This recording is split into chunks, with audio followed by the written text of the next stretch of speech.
주일 예배에 나오신 우리 모든 성도님들 주님의 이름으로 환영하고 축복합니다. 우리 모두 자리에서 일어서시겠습니다.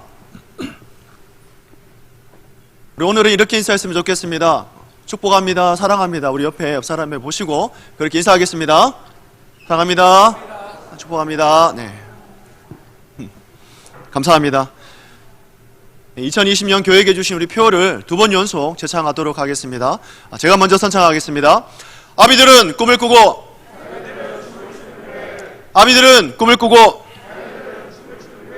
할렐루야. 아멘. 우리 피아노 반주에 맞춰서 묵도하심으로 주일 예배를 하나님께 올려드리겠습니다.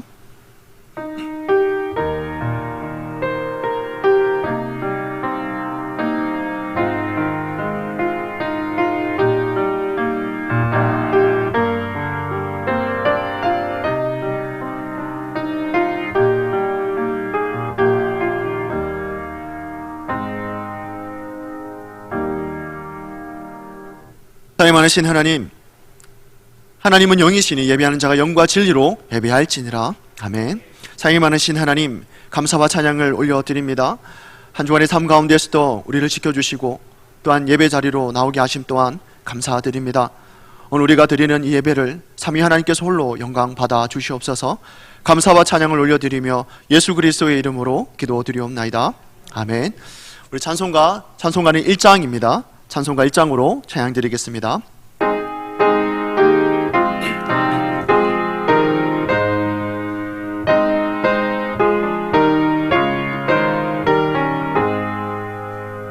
만복의 근원 하나님, 온 백성 찬송 드리고 저 천사여 찬송하세.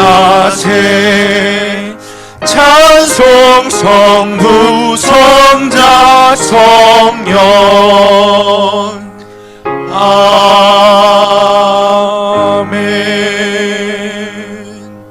사후신경하심으로 우리의 신앙을 고백하시겠습니다. 전능하사 천지를 만드신 하나님 아버지를 내가 믿사오며 그 외아들 우리 주 예수 그리스도를 믿사오니 이는 성령으로 잉태하사 동정녀 마리아에게 나시고 본디오 빌라도에게 고난을 받으사 십자가에 못 박혀 죽으시고 장사한 지 사흘 만에 죽은 자 가운데서 다시 살아나시며 하늘에 오르사 전능하신 하나님 우편에 앉아 계시다가 저리로서 산자와 죽은 자를 심판하러 오시리라. 성령을 믿사오며 거룩한 공회와 성도가 서로 교통하는 것과 죄를 사하여 주시는 것과 몸이 다시 사는 것과 영원히 사는 것을 믿사옵나이다. 아멘. 모두 자리에 앉으시겠습니다. 교독문 함께 찾아서 교독하겠습니다. 교독문은 24번 시편 46편입니다. 찬송가 뒷면에 나오는 교독문 24번 시편 46편입니다. 네, 다 찾으신 줄 알고 제가 먼저 시작하겠습니다. 하나님은 우리의 피난처시요 힘이시니 그러므로 땅이 변하든지 산이 흔들려 바다 가운데에 빠지든지 바닷물이 솟아나고 뛰놀든지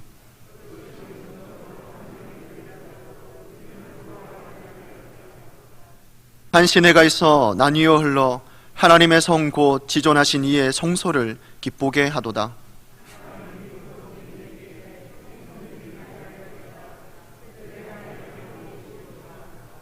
그가 땅끝까지 전쟁을 쉬게 하시며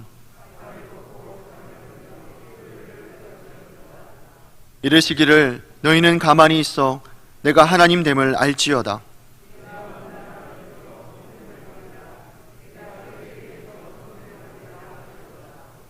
만군의 여호와께서 우리와 함께 하시니 야곱의 하나님은 우리의 피난처시로다.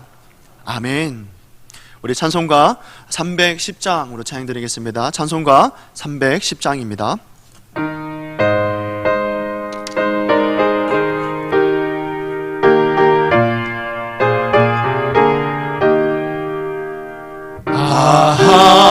하나님의 은혜로 있을 데 없는 자 속하여 주는지 난 알 수 없도다. 내가 믿고 또 의지함은 내 모든 형편 아시는 주님 늘 보호해 주실 것을 나는 확실히 아네. 왜 내게 굳세 믿음과 또 복음 주셔서 내 마음이 항상 편한지 난 알 수 없도다. 내가 믿고 또 의지함은 내 모든 형편 아시는 주님 늘 보호해 주실 것을 나는 확실히 아네. 왜 내게 성령 주셔서 내 마음 감동해.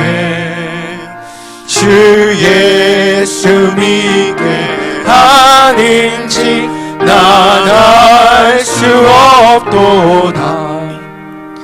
내가 믿고 또 의지함은 내 모든 형편 아시는 주님 늘 보호해 주실 것을 나는 확실히 아네. 주 언제 강림하실지 오 밤에 홍낮에 또 주님 만날 그곳도 난 알 수 없도다. 내가 믿고 또 의지함은 내 모든 형편 아시는 주님 늘 보호해 주실 것을 나는 확실히 아네. 할렐루야. 아멘. 예배를 위해서 종용근 장로님 기도해 주시겠습니다.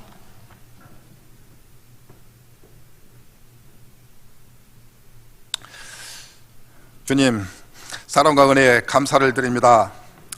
죄로 죽었던 저희들 그리스도의 십자가로 말미암아 또 구원을 얻게 하시고 하나님의 자녀로 살아가도록 은혜로 이끌어 주시고 오늘 거룩한 예배의 자리에 앉도록 인도하신 주님 감사합니다.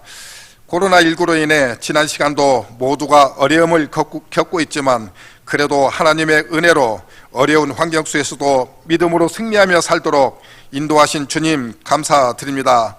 여호와는 마음이 상한 자를 가까이 하시고 중심에 통회하는 자를 구원하시는도다.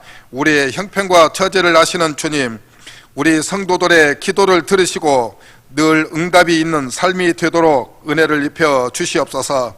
주님, 이곳에 주의 교회를 세우시고 부흥과 성장이 있는 교회로 이끌어 주시고 많은 영혼들을 인도하는 구원의 방주로 쓰임받게 하시며 나아가 열방을 향해서 주의 나라를 확장해 가도록 인도하신 주님 감사합니다. 그동안 담임 목사로 수고하신 정재영 목사님, 원치 않게 육신의 질병으로 맡은 임무를 감당하시기가 어려워 내려놓게 되었습니다. 그동안의 많은 수고와 열정과 헌신으로 이 교회와 성도들을 섬겨왔으며 어디를 가시든지 또 무엇을 하시든지 더 큰 은사로 주님께 귀하게 쓰임받는 주의 종이 되도록 인도하여 주시옵소서. 이제 기도하며 저희들의 후임 담임 목사님 청빈권으로 오후에 공동의회가 있습니다. 우리 당원 모두가 최태현 목사님을 후임으로 결정하고 공동의회를 엽니다. 모두에게 만족할 수는 없지만 좀 부족하지만 자리가 사람을 만든다는 얘기가 있듯이 우리 모두에게 은혜를 입혀주시고 한마음 한뜻이 되어서 이 교회가 한 단계 더 성숙한 모습으로 성장해가는 그런 귀한 계기가 되게 하여 주시옵소서. 다음 주일부터는 우리 중고등부 예배가 시작됩니다. 그동안 코로나19로 인해 우리 학생들이 모이지 못했는데 이제 믿음의 다음 세대를 더 잘 이끌어갈 수 있도록 우리 부교육자와 교사들에게 큰 은사로 채워주시고 잘 감당할 수 있도록 은혜를 주시옵소서. 해외에 파송된 우리 선교사님들에게 주의 능력을 주시사 맡은 사역들 잘 감당하게 하시고 즐거움으로 사역하시고 특히 코로나로부터 선교사님과 가족들을 안전하게 지켜 보호하여 주시옵소서. 오늘 말씀을 전하실 김진권 선교사님 먼저 성령 충만한 은혜로 입혀 주시고 선포되는 말씀을 통해서 저희들에게 깨닫는 은혜를 주시고 말씀에 순종하는 복을 주시며 생명의 양식이 되게 하여 주시옵소서.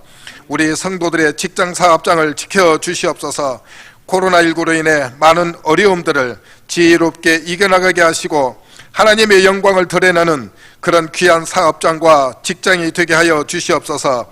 육신의 연약함으로 고통을 받는 우리 성도들에게도 속히 병마가 물러나서 깨끗하게 치료해 주시고 하나님의 은혜로 고침을 받는 역사가 일어나게 하여 주시옵소서. 이 나라를 이끌어 가시는 대통령과 또 국정을 이끌어가는 지도자들에게 지혜를 주시고 경제를 회복시키는 데 역량을 발휘해 갈 수 있도록 훌륭한 리더십을 허락해 주시옵소서. 오늘 또 아버지 하나님 이 예배를 통해서 하나님의 은혜를 담고 주의 능력을 채우는 그런 귀한 예배가 되게 하여 주시옵소서. 감사를 드립니다. 모든 말씀을 예수 그리스도의 이름으로 기도드립니다. 아멘.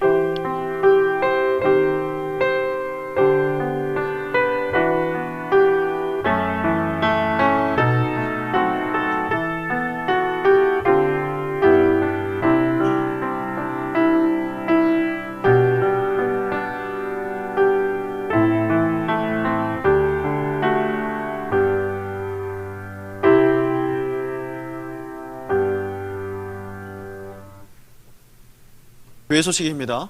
교회 소식은 주보 안쪽 면에 있는 교회 소식란을 참고해 주시면 되겠습니다. 위임 목사 청빙을 위한 공동예회가 오늘 14일 주일 오후 1시 본당에 있습니다. 본교회에 등록된 입교 세례교인들은 반드시 참여해 주시면 되겠습니다. 새가족에 한해서 새가족 중에 세례를 받았다 하더라도 새가족 10주 교육을 하고 학신반을 공부하신 분들에 한해서 진동록이 되신 분들은 투표에 참여하실 수 있습니다. 그리고 우리 청년부에 관해서는 1청년, 2청년부는요 현 부서에서 시행하고 있는 새가족을 수료하고요, 그리고 등반을 해야 투표에 참여할 수 있다는 거 참고해 주시면 되겠습니다. 안건은 최태원 목사를 본교회 위임 목사로 청빙하는 건 담임 목사 은퇴 예우건입니다. 임시당의장은 정칠시 목사님, 용산교회 담임하시고 대구노회 증경노회장, 그리고 성서실장입니다. 위임 목사 청빙을 위한 서명이 있습니다. 공동의회에 참여하신 입교 세례교인들은 폐회 후 퇴장하시면서 본당 로비에서 반드시 서명하시기 바랍니다. 주일 예배 안내입니다. 매 주일마다 교구별 예배 시간은 순서대로 변경이 됩니다. 1부 예배는 오전 8시 3교구, 2교구에서 드립니다. 2부 예배는 오전 9시 30분 4교구 그리고 2교구에서 드립니다. 3부 예배는 오후 11시, 오전입니다. 오전 11시 1교구 그리고 2교구에서 드리겠습니다. 4부 예배는 오후 12시 30분 중고등부 예배를 드립니다. 여기에는 부모님과 교사님들도 참여하실 수 있습니다. 5부 예배는 오후 2시 청년 1, 2부가 드리겠습니다. 상반기 회계 감사가 있습니다. 경상회계, 건축회계, 선교위원회, 그리고 국내 선교부 회계 자료는 6월 20일 주일까지 정리해서 사무실로 제출해 주시면 되겠습니다. 제출 자료는 회계 장부 및 증빙 자료가 되는데 영수증입니다. 안전수칙입니다. 교회 출입할 때에는 손세정제를 꼭 사용해 주시고 불편하시더라도 마스크를 꼭 착용해 주시기 바랍니다. 우리 모두의 안전을 위해서 동참해 주시면 감사하겠습니다. 교동정입니다. 결혼이 있습니다. 김민지 자매 안기순 권사님의 장녀가 되고 401구역 에스더 성교회 소속입니다. 결혼식은 6월 20일 토요일 오후 2시 AW 호텔 6층 오스카홀에서 있게 됩니다. 축하해 주십시오. 추가 광고가 있습니다. 농촌교회 선교를 돕기 위한 자연산 꿀과 꿀벌 화분을 판매한다고 합니다. 안동 북문교회 목사님께서 직접 양봉하신 꿀이고 작년 국내 선교부에서 농촌교회 후원을 위해 판매했던 것입니다. 꿀은 5만 원이고 그리고 꿀벌 화분은 5만 원, 2만 5천 원 두 가지가 있다고 합니다. 수익금은 농촌 선교 활동에 사용한다고 하니까 주문하실 때에 1층 로비에 있는 게시판에 기재해 주시면 되겠습니다. 그리고 문의는 한준호 집사님에게 해주시면 됩니다. 이상입니다. 우리 하나님의 말씀 함께 보도록 하겠습니다. 하나님의 말씀은 요한복음 9장 1절에서 3절의 말씀입니다. 요한복음 9장 1절에서 3절입니다. 제가 가진 성경은 시약성경 160면 근처에 있습니다.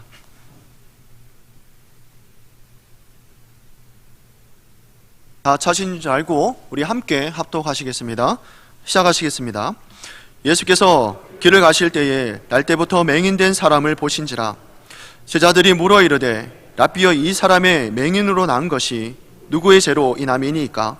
자기니이까 그의 부모니이까? 예수께서 대답하시되 이 사람이나 그 부모의 죄로 인한 것이 아니라 그에게서 하나님이 하시는 일을 나타내고자 하심이라. 아멘. 우리 성기사님 나오셔서 말씀 전하실 때에 큰 은혜 받으시기 바랍니다.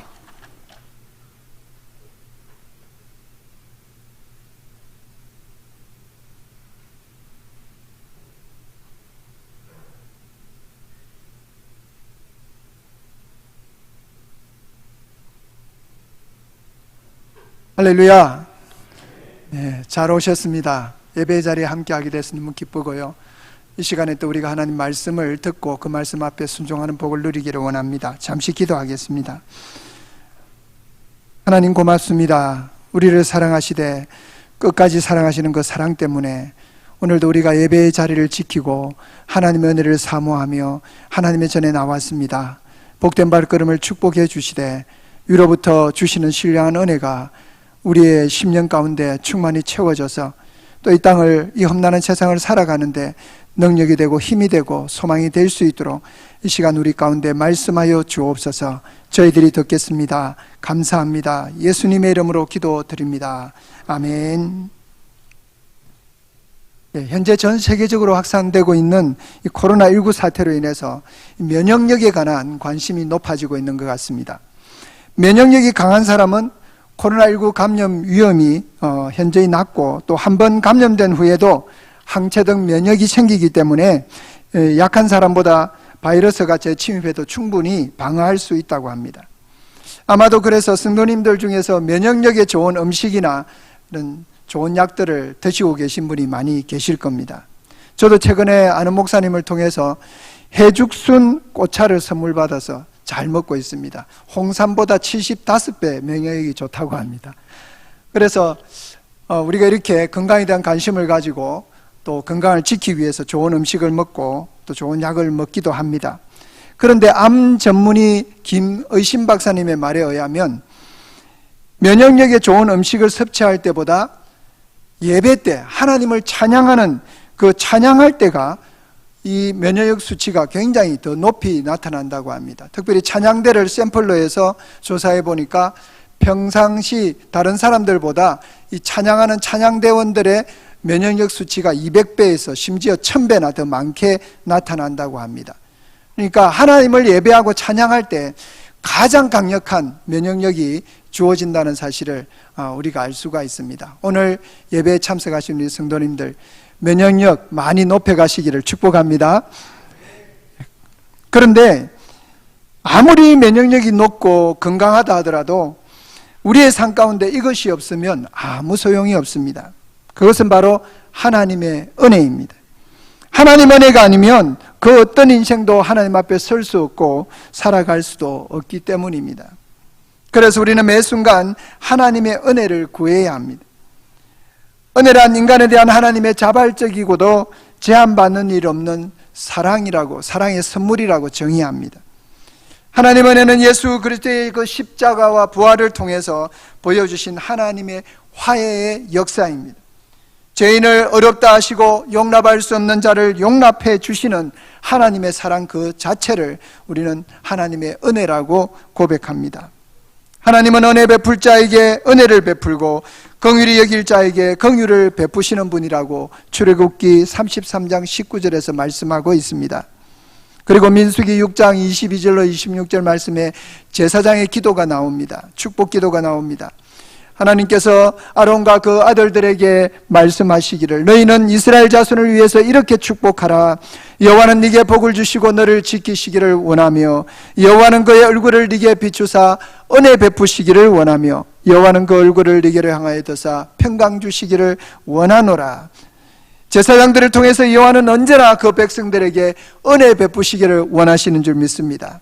하나님은 예수님을 믿고 구원받은 영적 이스라엘인 우리에게도 동일하게 날마다 은혜 베푸시기를 원하시는 것입니다. 값없이 우리에게 베푸시는 주님의 은혜가 우리를 그분 앞에 서게 하고 주님의 보좌 앞에 담대히 나아갈 수 있는 그런 복을 누리게 하시는 것입니다. 사도 바울은 자신의 서신서에서 이 은혜, 카리스라는 단어를 101번씩이나 계속해서 반복적으로 사용하고 있습니다. 그것은 다름이 아니라 우리의 인생에 있어서 가장 중요한 문제, 시급한 문제가 바로 하나님의 은혜를 아는 것이라는 그런 이유입니다. 그래서 사도행전 20장 24절에서 그는 고백하기를 내가 달려갈 길과 주 예수께 받은 사명 곧 하나님의 은혜의 복음을 전가하는 일을 마치려 하면은 나의 생명을 조금 더 귀한 것으로 여기지 않겠다고 고백했습니다. 저는 오늘 사도 바울이 그토록 전하기를 원했던, 그리고 마지막 때를 살아가고 있는 우리 성도들이 언제나 하나님 앞에 구하고 또 전해야 될 사명 곧 은혜의 복음에 대해서 잠시 말씀을 나누려고 합니다. 첫 번째로 생각해 볼 것은 재앙이 아니라 은혜입니다. 오늘 본문 말씀에 보면 날 때부터 소경된 자에 대해서 제자들은 누구의 죄 때문에 이 사람이 날 때부터 소경되었습니까? 라고 예수님께 질문합니다. 당시 유대인들은 선천적으로 가진 병은 죄 때문에 하나님의 저주를 받은 결과로 이해를 했습니다. 그래서 사람들은 생각하기를 날 때부터 소경된 사람은 아직 죄를 지을 기회도 없이 소경이 되어버렸기 때문에 아마도 그 부모의 죄로 말미암아 소경으로 태어난 것이 아닌가라고 생각했던 것 같습니다. 그래서 제자들이 예수님께 이 소경은 부모의 죄 때문에 앞을 못 보는 소경으로 태어난 것이지요 라고 예수님께 질문하고 있는 것입니다. 그러나 예수님께서는 그 사람이나 그 부모의 죄 때문이 아니라 그에게서 하나님의 하시는 일을 나타내고자 하심이라고 말씀하고 있습니다. 즉 하나님이 그 사람을 통해서 하실 일이 있으셔서 그 사람이 소경으로 태어났다는 것이죠. 때때로 살아가면서 개인적으로, 공동체적으로, 나라적으로 어려움과 재앙을 만났을 때 우리는 이것이 하나님으로부터 온 재앙이고 형벌인가 아니면 또 다른 문제에서 비롯된 것인가를 질문하곤 합니다. 성경의 많은 부분에서 우리 인생에게 오는 여러 가지 재난과 재앙들이 하나님으로부터 온 것이라고 기록한 곳이 많이 있습니다. 특별히 아모스 3장 6절에 보면 여호와의 시키심이 아니고야 재앙이 어찌 성읍에 임하겠느냐라고 말씀하고 있습니다. 아모스 4장 9절로 10절의 말씀에서도 내가 풍재와 깐부기 재앙으로 너희를 쳤으며 팥종이로 너희의 많은 동산과 포도원과 무화과 나무와 감람나무를 다 먹게 하였으나 너희가 내게로 돌아오지 아니하였느니라. 이는 여호와의 말씀이니라. 내가 너희 중에 연병이 임하게 하기를 애굽에서 한 것처럼 하였으며 칼로 너희 청년을 죽였으며 너희 말들을 노력하게 하며 너희 진의 악취로 코를 찌르게 하였느니라. 그러나 너희가 내게로 돌아오지 아니하였느니라. 이는 여호와의 말씀이니라고 말씀하고 있습니다.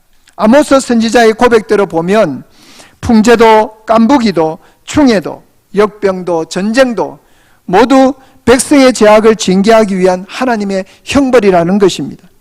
이러한 구약시대의 이스라엘 백성들이 가졌던 재앙에 관한 생각이 이 시대의 사람들이 가지고 있는 생각과 별반 다르지 않습니다. 즉 행복은 하나님의 은혜의 징표이고 재앙은 하나님의 진노의 표시라는 겁니다. 그러므로 행복은 선인에게 임하고 재앙은 악인에게 임한다라는 근선징악의 사상이 바로 이 시대의 사람들의 생각입니다. 그런데 오늘 성경 본문 말씀에 예수님은 이 사람들에게 임하는 재앙에 대해서 다른 견해를 우리에게 말씀해 주고 있습니다. 예수님은 세상에서 말하는 재앙이나 불행은 하나님의 심판의 표시가 아니라 또 다른 하나님의 계획하심이 거기에 있다라는 것이죠. 날 때부터 소경된 사람에 대해서 대부분의 사람들은 천벌을 받았다라고 생각했습니다. 하지만 예수님은 분명하게 이 소경은 천벌을 받은 것이 아니라 하나님의 은혜를 나타내기 위해서 소경이 되었다는 겁니다. 소경이 볼 수 있게 됨으로써 예수님 자신이 세상의 빛으로 오셨다는 것을 증거하셨습니다. 영적으로 소경된 자들이 믿음의 눈을 떠서 하나님의 구원을 볼 수 있게 하시려는 하나님의 뜻이 오늘 본문의 날 때부터 소경된 한 사람을 통해서 드러나고 있다는 것입니다. 사람들은 일어난 현상만을 보지만 예수님은 그 현상을 보는 것이 아니라 그 현상을 통해서 역사하실 하나님의 뜻을 보셨던 것입니다.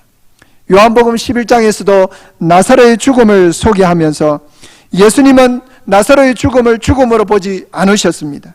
하나님이 하실 일을 보셨고 하나님이 영광 받으실 것을 보셨습니다. 그리고 결과적으로 나사로 까닭에 많은 유대인들이 예수님을 믿게 되었고 하나님께 영광을 돌려드렸습니다. 나사로가 한 일은 아무것도 없었습니다.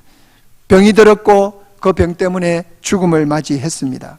그런데 나사로 때문에 많은 유대인들이 예수님을 믿게 되었다는 겁니다. 재앙이 아니라 은혜의 시각에서 볼 때 나사로 사건을 우리는 이해할 수가 있습니다. 우리에게 임한 재앙과 전염병과 같은 현상을 우리의 죄로 인한 하나님의 심판으로 볼 수도 있고 재앙으로도 볼 수 있습니다. 하지만 우리는 이것마저도 하나님의 은혜로 보아야 합니다. 재앙이냐 은혜냐 이 시각 차이가 우리의 삶을 결정하기 때문입니다. 우리가 어떤 시각으로 현상을 보느냐가 참으로 중요한 문제입니다. 선교도 마찬가지죠. 선교제의 영혼들을 우상 숭배자들로 치부하고 하나님의 저주받은 사람들로 보면 그것은 재앙입니다. 그러나 그들도 하나님의 은혜가 필요한 사람이고 구원받을 영혼들로 본다면 그것은 은혜라는 겁니다. 선교 현장에서 모든 문제를 푸는 열쇠가 은혜라는 단어입니다. 마찬가지로 우리의 삶에서도 모든 문제를 푸는 열쇠는 은혜인 줄 믿습니다. 하나님의 은혜가 우리의 삶을 존재케 하고 그분의 뜻대로 우리의 삶을 이끌어 가시기 때문입니다. 그러므로 우리에게 다가오는 수많은 여건과 고난과 재난들을 재앙이 아니라 은혜라고 고백하고 은혜로 받는 우리 모두가 될 수 있기를 예수님의 이름으로 축복합니다. 두 번째로 은혜는 볼 수 없는 것을 보게 하고 할 수 없는 것을 하게 합니다. 예수님께서 땅에 침을 뱉어 진흙을 이겨서 소경의 눈에 바르신 후에 실로암 못가로 가서 씻으라고 말씀합니다. 소경은 예수님의 말씀에 순종해서 실로암 못가에 가서 눈을 씻었습니다. 그리고 그 눈은 떠여졌고 밝은 세상을 볼 수 있게 되었습니다. 세상에서 예수님은 자신이 세상에 있는 동안은 내가 세상의 빛이라고 말씀하셨는데 바로 소경의 눈을 뜨게 하심으로써 이를 증명해 주셨습니다. 또한 예수님은 소경의 육신의 눈을 보게 하심으로써 영적인 암흑 속에 있는 죄인들에게 생명의 빛을 주시는 분으로 증거하고 계십니다. 은혜가 임하면 세상 사람들이 볼 수 없는 것을 볼 수 있습니다. 재앙을 은혜로 볼 수 있다라는 말입니다. 바랄 수 없는 중에도 바라보는 믿음의 눈이 열립니다. 또한 내가 얼마나 악한 죄인인지가 보입니다. 하나님의 은혜를 체험한 순간 모든 사람들에게 동일하게 나타나는 한 가지 특징이 있습니다. 누가 시켜서 하는 것도 아닙니다. 바로 회개입니다. 영적인 눈이 열리면 내가 하나님 앞에 얼마나 악한 죄인인지가 보여진다는 것입니다. 이사야 선지자가 거룩한 하나님의 임재를 보고 화로다 나여 망하게 되었도다. 나는 입술이 부정한 사람이요 나는 입술이 부정한 백성 중에 거주하면서 만군의 여호와이신 하나님을 배웠습니다라고 처절하게 부러지셨던 모습을 봅니다. 어려운 욥이 왜 환난과 고통을 당했는가 하는 문제에 대해서 그의 세 친구들이 끊임없이 구약시대의 사고와 신앙적 입장에서 욥의 죄를 고발하고 있는 내용이 바로 욥기서에 등장합니다. 그래서 욥으로 하여금 죄를 고백하게 하고 현재의 고난으로부터 욥을 구하고자 세 친구는 무던히 애를 썼습니다. 하지만 욥은 자신이 죄로 인해서 이러한 고난이 자기에게 온 것으로 이해하지 않았습니다. 자신에게 임한 환난은 자신을 징계하기 위한 하나님의 심판이 아니라 하나님이 그 자신을 욥에게 보이시기 위함이었음을 그는 믿었습니다. 그리고 환난이 욥에게 더해지면 더해질수록 하나님은 더 명확하게 그분을 욥에게 나타내 보여주셨습니다. 욥은 나중에 욥기서 42장 5절로 6절에서 이렇게 고백합니다. 내가 주께 대하여 듣기만 하였사더니 이제는 눈으로 주를 배움나이다. 그러므로 내가 스스로 하나고 티끌과 제 가운데서 회개하나이다 라고 고백합니다. 이 고백을 통해서 하나님이 이 욥에게 보내신 환난의 목적이 성취되어졌음을 볼 수가 있습니다. 욥은 환난을 경험하기 전에 내가 주를 귀로만 듣기만 했습니다. 내가 간접적으로 경험만 했습니다. 하지만 이제 이 환난을 경험하고 보니까 하나님이 정말 더 구체적으로 나에게 보여주셨고, 그리고 내가 그 하나님을 이제 눈으로 직접 볼 수 있게 되었습니다. 하나님을 더 깊이 알게 되었습니다라는 그런 성숙한 고백을 하고 있습니다. 인생의 목적은 무엇입니까? 바로 하나님을 아는 데에 있습니다. 요한복음 17장 3절에 영생은 곧 유일하신 참 하나님과 그의 보내신 자 예수 그리스도를 아는 것이다 라고 말씀합니다. 하나님이 우리에게 주신 징계의 목적도 바로 하나님을 아는 데에 있습니다. 환난이 만일 이 목적을 달성하기 위해서 우리의 삶에 필요한 것이라면 환난은 결코 재앙이 아니라 은혜라는 사실을 믿으시기를 바랍니다. 은혜란 썩어질 육신의 번영과 행복이 결코 아닙니다. 은혜는 죄인인 우리가 유일하시고 참되신 하나님과 예수 그리스도를 아는 것이 바로 은혜인 것입니다. 이것이 최대의 은혜요 최대의 행복인 줄 믿습니다. 하나님을 알 수 있다면, 하나님을 더 깊이 경험할 수 있다면 우리에게 다가오는 수많은 시련과 고난도 은혜로 받을 수 있는 우리 모두가 될 수 있기를 축복합니다. 또한 은혜는 할 수 없는 것을 하게 합니다. 평소 앉아서 구걸하던 소경이 눈을 뜨게 되자 사람들이 그에게 자초지종을 묻습니다. 네가 어떻게 해서 이렇게 되었느냐? 그래서 그 사람은 예수님이 내 눈을 이렇게 뜨게 해주셨다고 고백합니다. 이 일로 인해서 많은 사람들이 예수님을 믿게 될 것을 두려워했던 유대인들이 예수님을 따르는 자들을 그들의 공동체로부터 출교하기로 결정했습니다. 그럼에도 불구하고 소경되었던 자는 창세의 이후로 소경으로 난 자의 눈을 뜨게 한 일을 듣지 못했다고, 그렇게 말하면서 예수님이 하나님께로서 온 자가 아니면 이러한 일을 행하지 못할 것이라고 이야기합니다. 다시 말하면 그는 예수님을 메시아로 공개적으로 고백한 것입니다. 소경의 부모는 유대인들로부터 출교를 당할까 봐 겁을 먹고 예수님이 고쳐주셨다는 말을 하지 못했습니다. 그래서 자신의 아들에게 물어보라고 이야기합니다. 그렇지만 예수님으로 직접 고침받은 그는 담대하게 예수님이 나를 고쳐주셨다고, 그분은 메시아라고 고백하고 있는 것입니다. 우리도 볼 수 없었던 영적인 소경의 삶에서 눈을 고침받은, 소경에서 눈을 고침받은 자로서 예수님의 능력과 구원을 전가하는 정인의 삶을 살아가야 합니다. 하지만 출교나 추방이 두려워서 내가 받은 은혜를, 내가 받은 구원을 공개적으로 고백하지 못하고 증거하지 못한다면 그것은 하나님의 은혜를 헛되게 하는 것입니다. 고린도후서 6장 1절에 바울은 하나님의 은혜를 헛되이 받지 말라고 우리에게 권고합니다. 인도는요, 역개종금지법이 시행되는 나라입니다. 대부분 주에서 시행되고 있습니다. 이 법은 타 종교로부터 힌두교를 보호하고 타 종교와 소수 종교들을 핍박하기 위해서 힌두 집권 정당이 시행한 법령입니다. 힌두교인이 기독교나 무슬림으로 개종하는 것을 금지하는 법이고요. 그리고 기독교나 무슬림에서 힌두교로 개종하는 것은 역개종이 아니라 본래 종교인 힌두교로 돌아오는 것이기 때문에 역개종법에 해당되지 않는다고 대법원에서 판결한, 우리로 볼 때 악법입니다. 제가 선교 보고시에 자주 말씀드렸던 저희 필드의 성도들은 대부분 힌두 배경을 가지고 살아갔던 분들입니다. 그래서 힌두교에서 기독교로 개종한 분들이죠. 그래서 이분들은 이 법에 저촉되는 그런 행위를 한 것입니다. 다행히도 저희들이 사역하고 있는 마하라스트라주는 아직 역개종금지법이 통과되지는 못했습니다. 하지만 힌두 급진주의자들 RSS나 시부세나 등이 이 과격한 힌두 단체들이 우리 주위에 많이 있습니다. 그래서 그들이 교회와 목회자들과 성도들을 끊임없이 핍박하고 또 살해하기조차 합니다. 이러한 상황에서도 예수님을 영접한 후에 공동체로부터 박해와 핍박을 당하고 국가로부터 지원받는 모든 복지 혜택을 포기하면서까지 우리 성도들이 새벽 미명에 그 찬물에서 몸을 담그면서 세례를 받는 모습을 봅니다.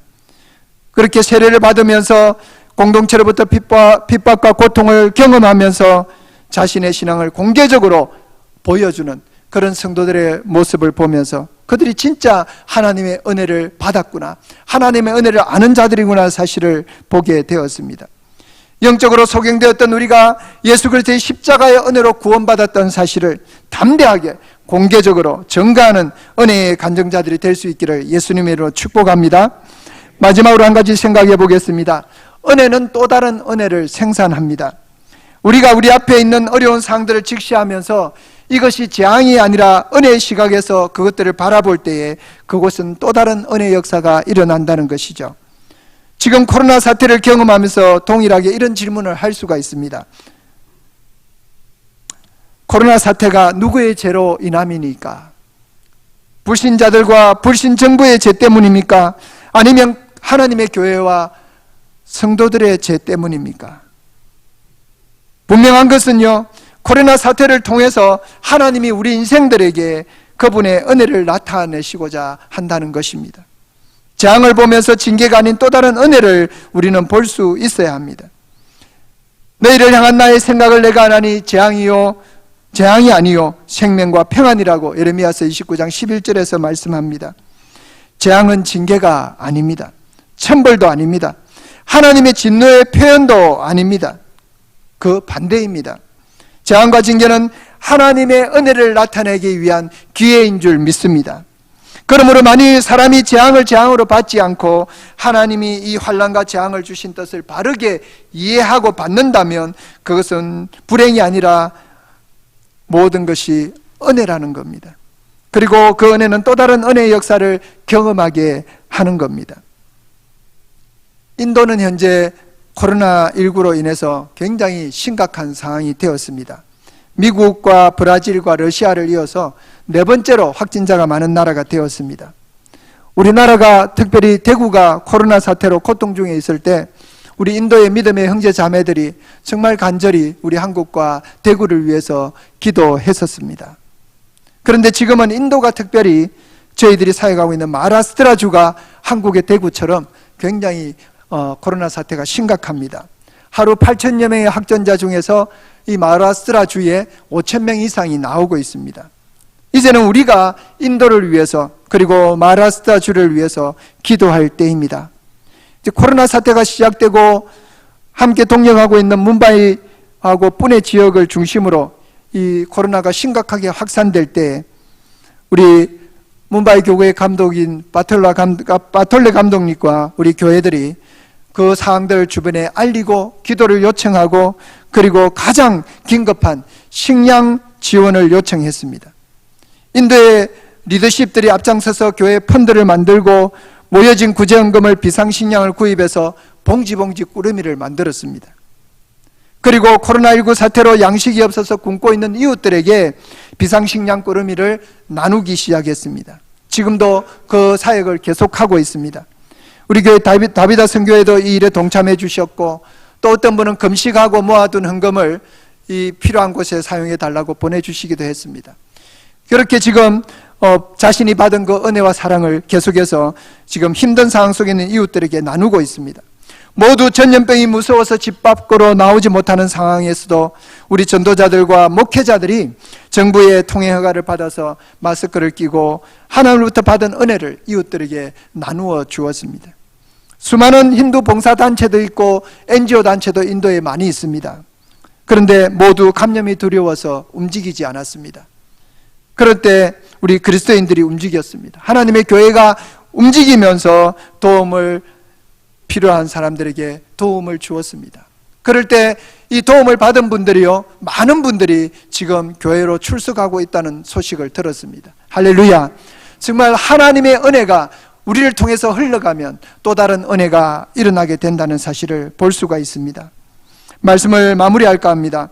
하나님의 은혜, 하나님은요, 은혜의 관점에서 이 세상을 보십니다. 하지만 예수님을 알지 못하는 세상은 공포와 두려움으로 하나님을 인식하고 대합니다. 그러나 예수님을 믿고 은혜로 구원받은 그리스도인들은 우리에게 임한 재앙이나 고난을 세상과 같은 관점에서 보지 않아야 합니다.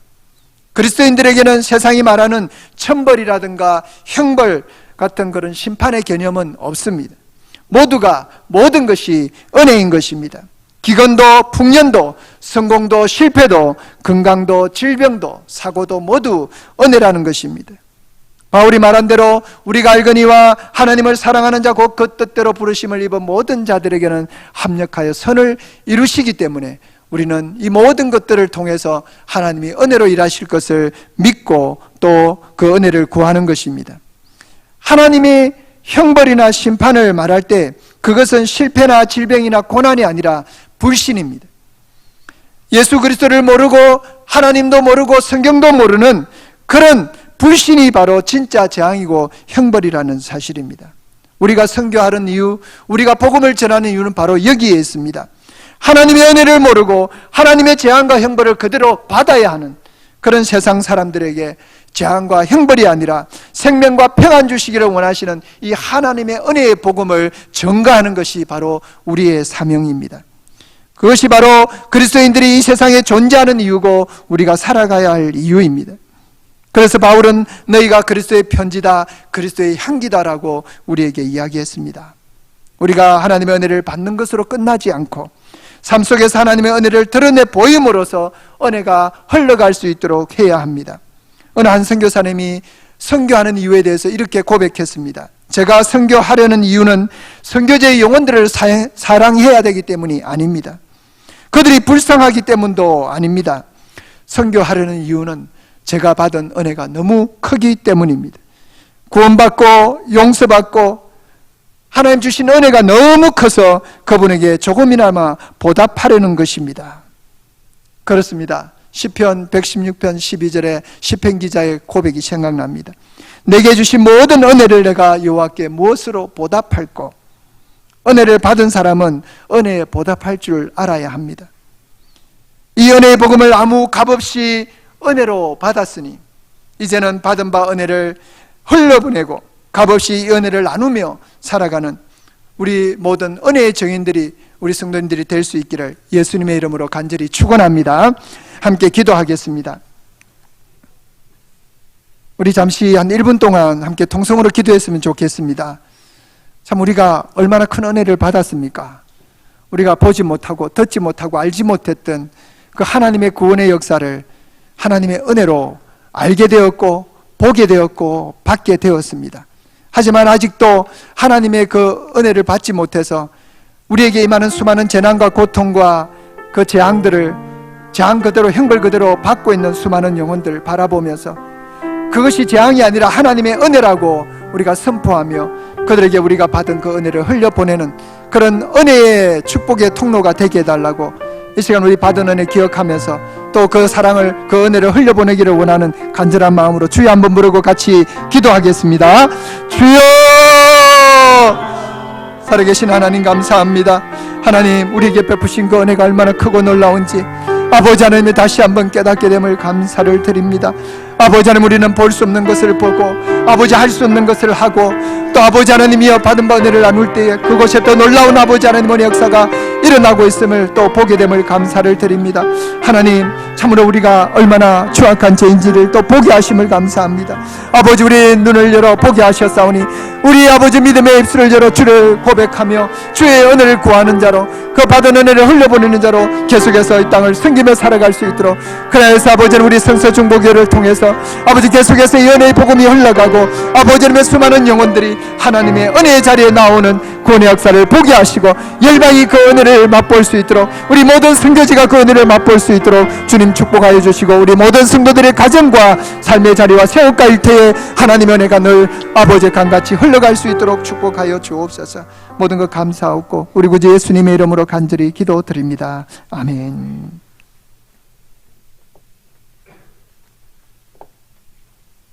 우리 찬송가 321장으로 찬양드리겠습니다. 찬송가 321장입니다.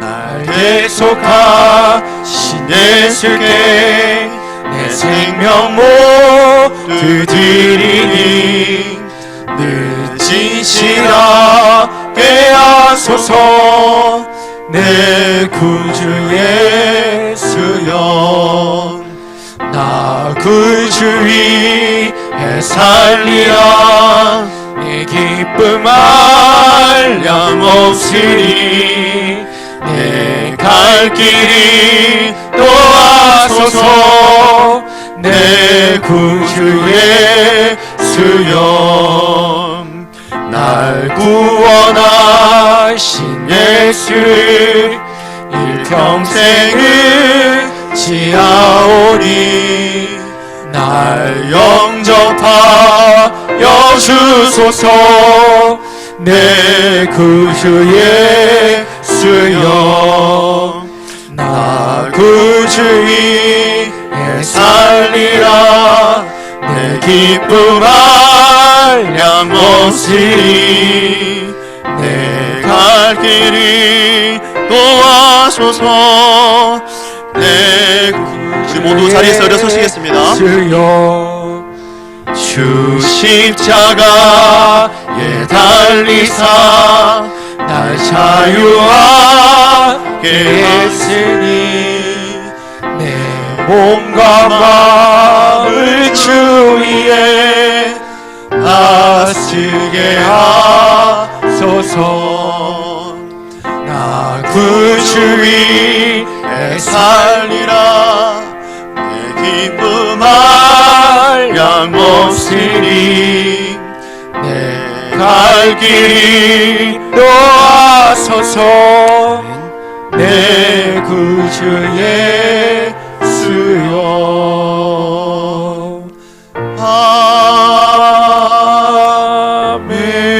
아멘. 우리 성사님 나오셔서 헌금을 위해서 기도해 주시고 축도하심으로 예배를 마치겠습니다. 하나님 고맙습니다. 받은 은혜가 너무나도 큰데 참 적은 것 하나님 앞에 우리의 믿음을 모아 드립니다. 하나님 험량하여 주시고 드려진 모든 예물이 하나님 나라와 귀한 영혼을 살리는 일에 복되게 귀하게 사용하여 주시기를 기도합니다. 아버지 하나님, 저희들의 삶 속에 늘 감사의 조건이 더 풍성하게 하시고 모든 것이 하나님의 은혜임을 고백하며 은혜의 자리에 머물고 사는 복된 인생들로 우리의 삶을 마음껏 축복하여 주시옵소서. 드린 손길들 기억해 주시고 저들의 생업과 일터에 모자람 없는 하나님의 은혜와 복이 임할 수 있도록 말씀대로 저들을 축복하여 주옵소서. 우리의 삶의 자리가 날마다 하나님과 동행하고 하나님을 기쁘시게 하고 하나님께 감사와 찬양으로 영광 돌리는 모든 우리 성도들의 삶이 되기를 간절히 소망하옵고, 지금은 첫 번째 선교사로 이 땅에 오셔서 십자가의 구속의 사랑으로 우리를 구원해 주신 예수 그리스도의 크신 은혜와 독생자 예수 그리스도 아낌없이 우리에게 내어주시고 제한 없는 사랑으로 우리를 품어주시는 하나님의 사랑과 그 은혜를 이 땅 가운데 경험하고 흘려보낼 수 있도록 날마다 힘주시고 능력 주시는 성령님의 크신 은사가 오늘 하나님 앞에 받은 바 그 은혜에 감사하고 평생에 그 은혜를 사모하며 또 그 은혜를 하나님을 알지 못하고 은혜를 구하지 못하는 자들에게 흘려보내기로 결단하며 소망하는 하나님의 자녀들 머리 위에, 저들의 생업과 일터 위에, 가정 위에, 무엇보다도 조국 대한민국과 하나님의 교회들과 열방에 흩어져 선교하시는 모든 선교사님들과 그들의 사역과 안전 위에 이제로부터 영원토록 함께 계실지어다. 아멘.